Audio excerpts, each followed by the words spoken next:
aujourd'hui on se retrouve dans une nouvelle vidéo pour parler logo et notamment déclinaison de logo. Si tu ne me connais pas, je vais me présenter. Je m'appelle Marina, je suis graphiste, web designer et mon objectif c'est d'aider les entrepreneurs du web à se différencier grâce au branding notamment. Tu auras plein de conseils ici concernant le branding, le web design, l'entrepreneuriat, l'illustration, etc., etc.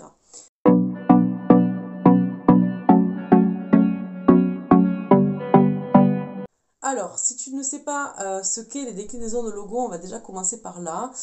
Tu connais le logo, j'imagine, qui va te permettre de te différencier sur le web, de représenter ta marque grâce à une symbolique notamment.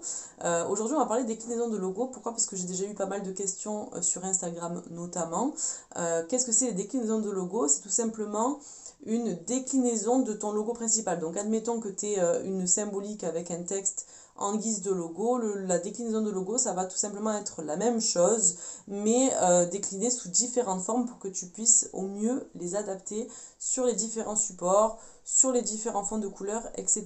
Donc l'objectif des déclinaisons de logo, c'est que peu importe ton support de communication, peu importe le produit, si tu as des produits physiques par exemple, tu puisses tout simplement appliquer ton logo, que celui-ci soit lisible et que tu puisses être tout simplement reconnu sur absolument toutes les plateformes.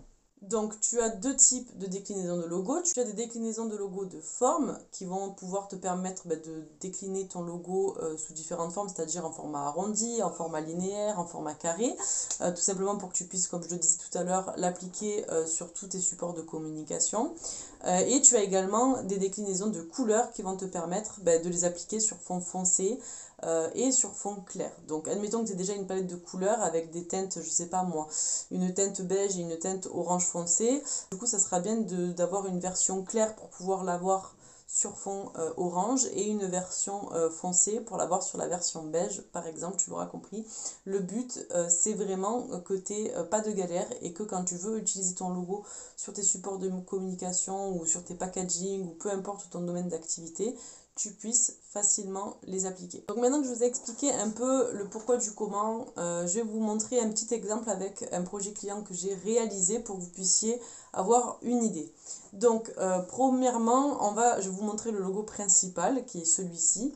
Que j'ai décliné en différentes formes en fait pour que ma cliente puisse l'appliquer plus facilement. Donc vous avez une version arrondie, une version linéaire et une version carrée pour qu'elle puisse le mettre sur des supports comme la carte de visite par exemple.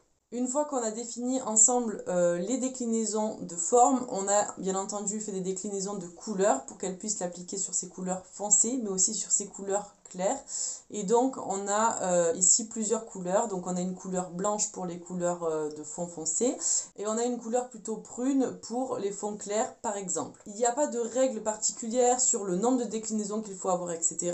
Je sais que moi dans mes prestations j'en prévois au moins 2 ou 3. Après, tout va dépendre de votre projet et de comment vous allez vous entendre avec votre graphiste, de ce que propose aussi votre graphiste. Si vous souhaitez en tout cas créer votre logo tout seul avec les déclinaisons du coup de manière autonome, il n'y a pas vraiment de règle en fait sur le nombre de déclinaisons.